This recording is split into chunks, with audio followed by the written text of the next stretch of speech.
united line. Let Philadelphia freedom ring and patriotic voices sing. Red, white, blue, never give up. You represent America! Hoping and praying for a brighter day. I listen to my heart and I obey.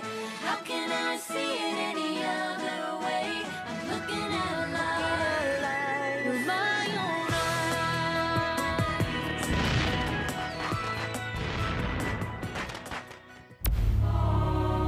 Here are some exciting scenes from today's episode of Liberty's Kids.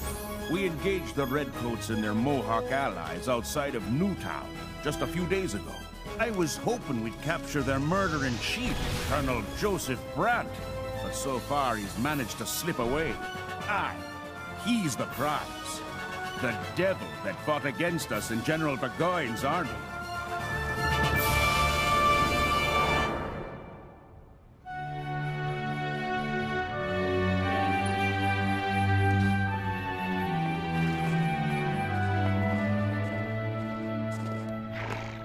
Dearest Abigail, I write you from France for what may be the last time.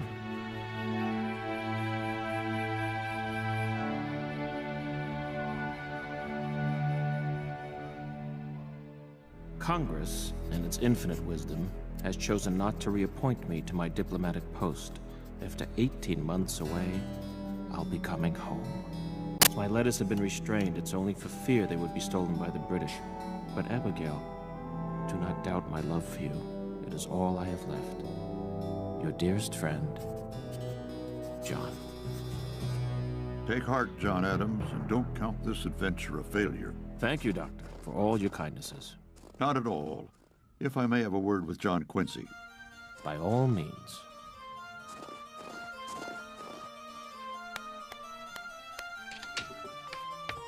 John Quincy, one day the state of our new nation will rest upon the shoulders of young lads like you. In the meantime, try to have a little fun. Climb a tree, fly a kite. Yes, sir, Dr. Franklin, but I do think I shall be better off learning physics. Of all my accomplishments, the one I'm most proud of, I learned as a boy. Do you know what that is? No, sir.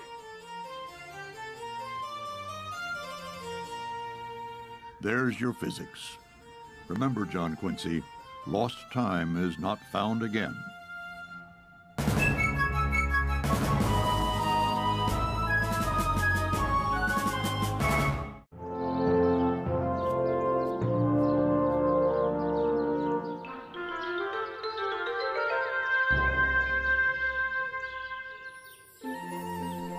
Better check your pie, Sarah.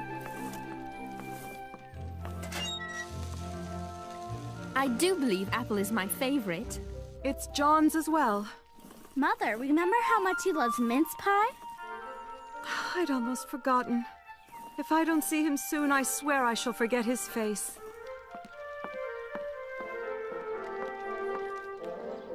How long has it been since you last heard from him? It seems like months. I don't know how much longer I can carry on without him. Why did he only send me 2 letters in 18 months when I wrote him dozens? Ow! Ow! Henri Lefebvre, that serves you right. Mrs. Adams, look! Abigail! Oh, John! Father! Father! Oh, my boys. Look at my boys. Oh, my dear John Quincy. It's so good to see you. We missed you. Oh, Father, I'm so glad you're home.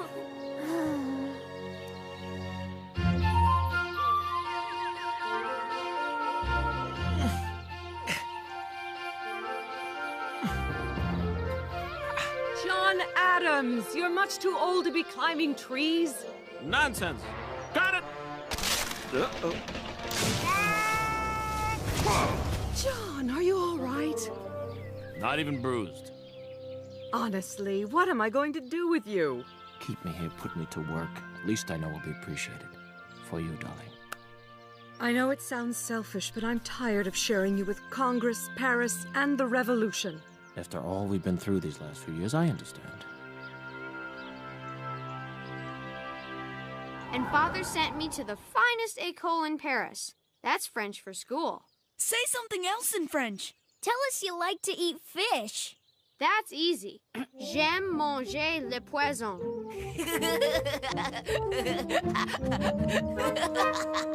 And what is so funny?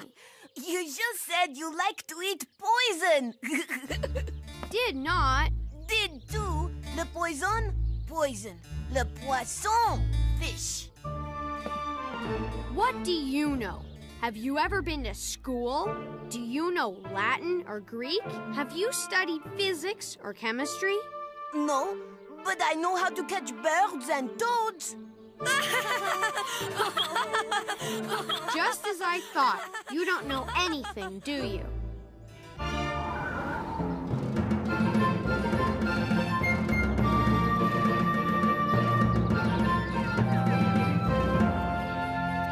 General John Sullivan?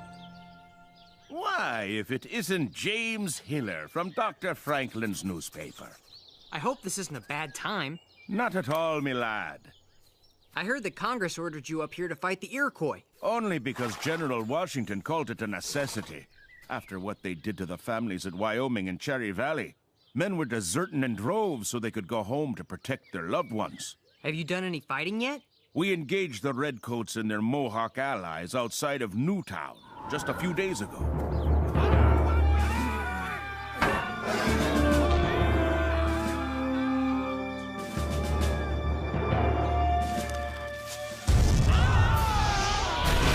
Our cannon sent them running like rabbits.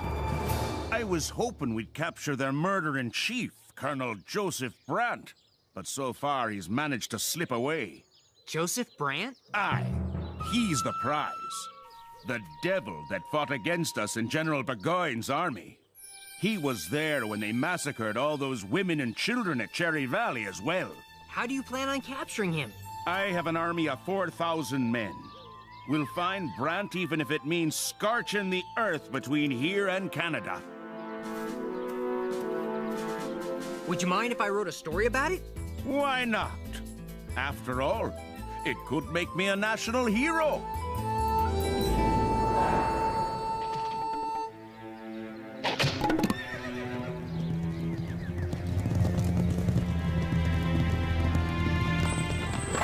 John Adams. Honestly, how could he have let his clothes get into this state and present himself to the court at Versailles? Abigail! Massachusetts! Holding a convention! Drafting a new constitution! Slow down, John. It's exactly what I envisioned. Nothing like this has ever been done before. The citizens themselves will actually have the chance to vote on it. As they should, but what does that have to do with us? The good people of Braintree have asked me to be a delegate. But you've barely been home a week. The convention's close by, and I'll be only one of 250 delegates. If your country needs you, I suppose you'll need this. But you'd think she'd be happy.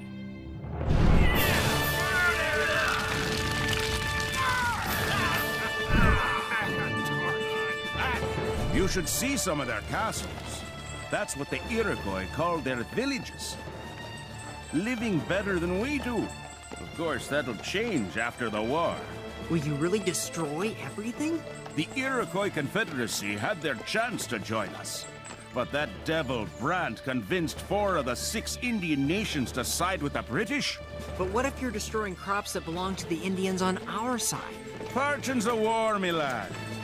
Fortune's a war.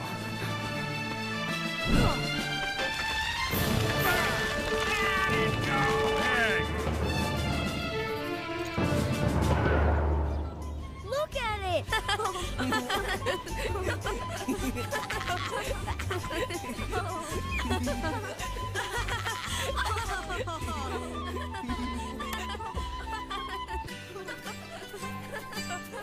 How am I supposed to prepare for Harvard with all this racket going on?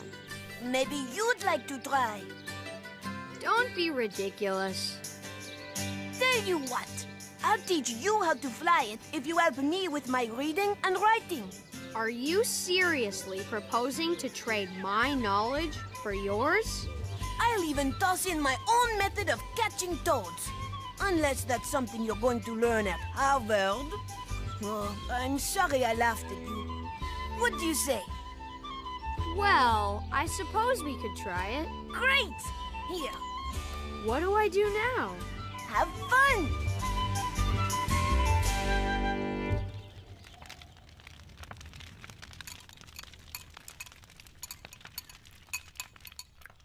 Was that you I saw flying a kite today, John Quincy? I was merely interested in the physics of it.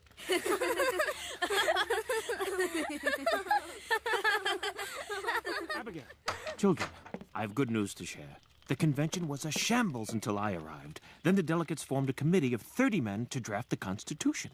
That committee, in turn, chose a subcommittee of 3 men who, naturally, picked me. That's splendid, John. Might we talk outside for a moment? It's nothing. Just continue eating. I thought you'd be pleased at the honor. I am, John, as I've always been pleased at the work you've done for the revolution, but how much longer will this go on? You left me for 18 months. Now that I've gotten you back, I don't want to lose you again. I'll work here at home. Shut away in your office. I understand, John, I really do. But what about the children? Little Thomas barely knows you. Look at me. How could John Adams, leader of the American Revolution, turn down the chance to write a document that may very well serve as a model for a new nation? What about John Adams' father and husband? When do I get that John Adams back?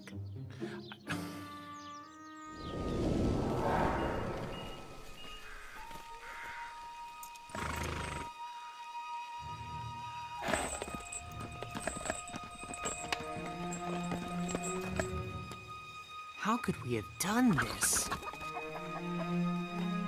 What?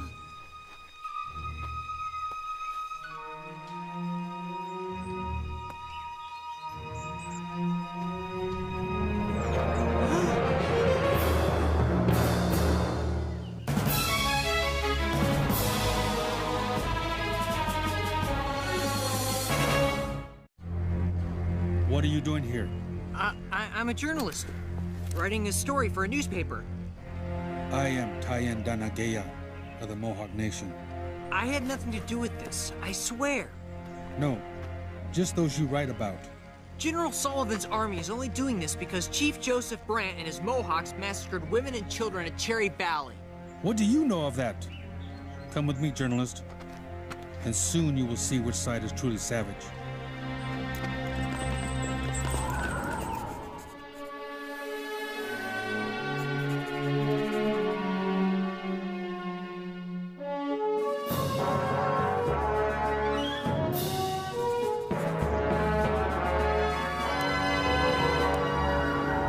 The people have always some Champion. merci, champion, whom they set over them and nurse into greatness.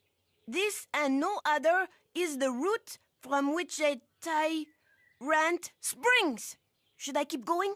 That's quite enough for one day. Now it's my turn. What would you like to do first? Climb a tree or catch a toad? Catching a toad would be quite a dirty business. Let's do that. What do you see here? Trees? A river? Farmland? You see with a white man's eyes. I look, and I see the past.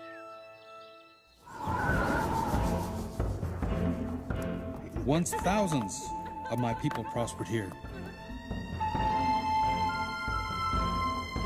6 nations formed the mighty Iroquois Confederacy: Mohawk, Oneida, Onondaga, Cayuga, Seneca, and Tuscarora.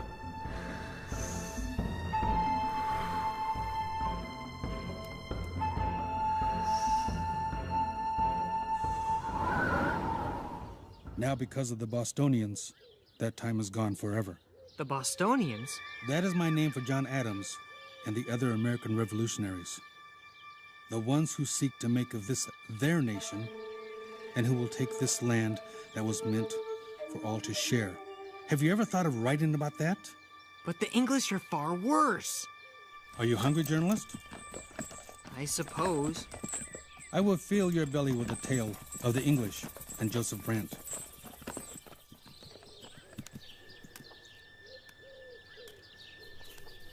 I'm sorry if my mood is dark, Sarah. With your permission, Mrs. Adams, may I speak from my own experience? By all means. After not seeing my father for so many years, not knowing whether he was alive or dead, I had to leave him in Ohio. Then I went to England to be with my mother, only to leave her again as well. It's because of the war, Mrs. Adams. The fight for liberty.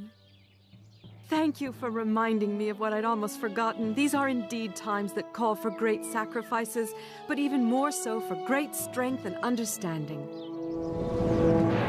Joseph Brant was raised by an Englishman, Sir William Johnson, Britain Superintendent of Indian Affairs. Sir William brought Joseph to Connecticut, saw to his education, even married his sister. Joseph joined the Anglican Church and even translated part of the Bible into the language of our fathers.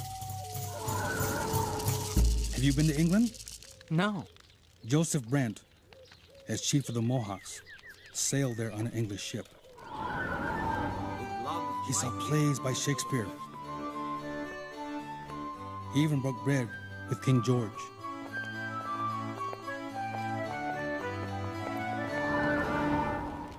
The British warned Joseph Brant that the Bostonians would steal our lands if we remained neutral. Our mothers and sisters were afraid. What would you have done in our situation? I don't know. Joseph trusted the British and their promises to protect us. Yet by siding with them, we have given the Bostonians good reason to take our lands. Like a prophecy come true, we have brought our own destruction upon our heads.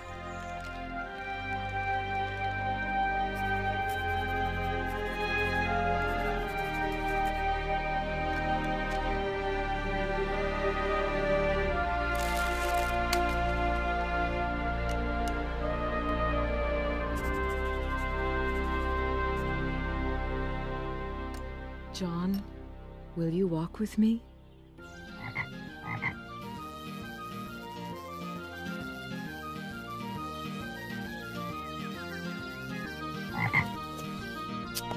Now reach under and grab it. Go on.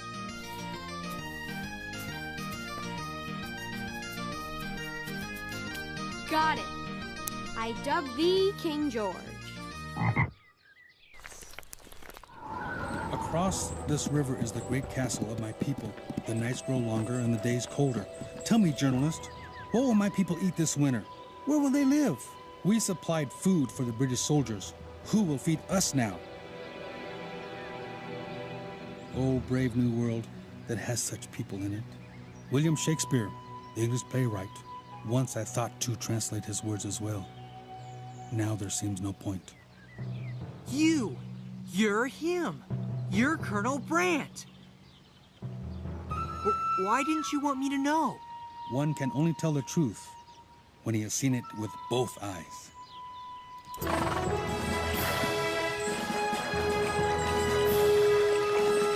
What a story.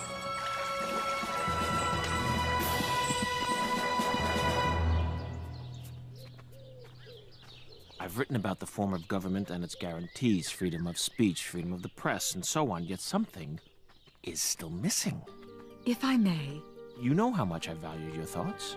Perhaps you need to include a section that captures not just the form of government, but its hopes and dreams for our people as well. Yes! Yes!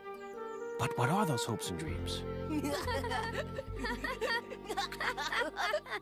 Let early education be a source of amusement. You will then be better able to find out the natural bent. I quite agree. Don't you, King George? Of course.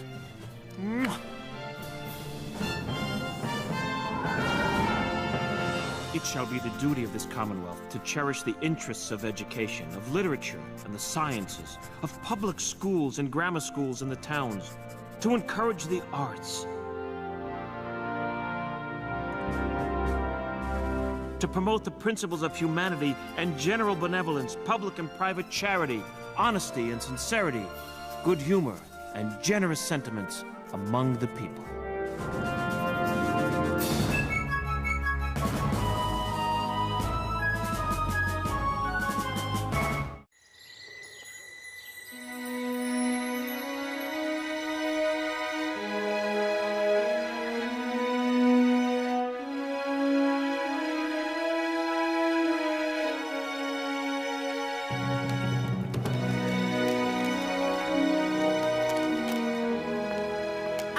letter from Abigail Adams.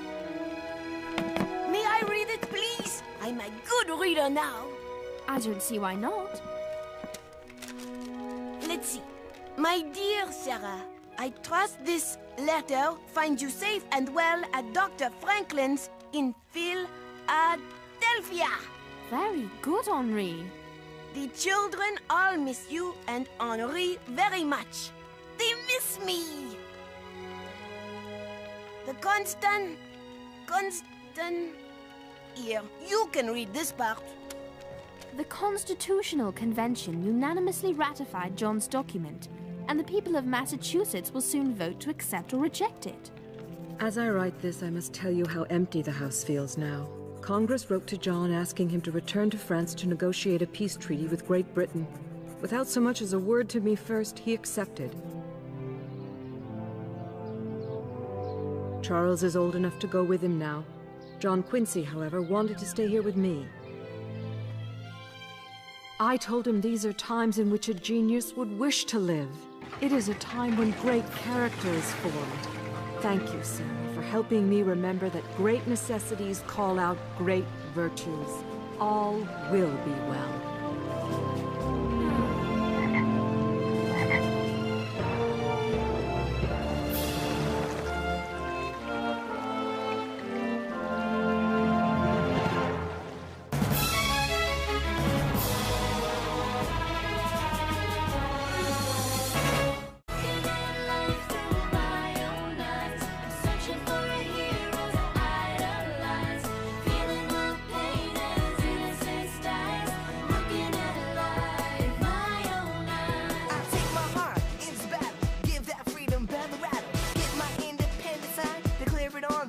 Line.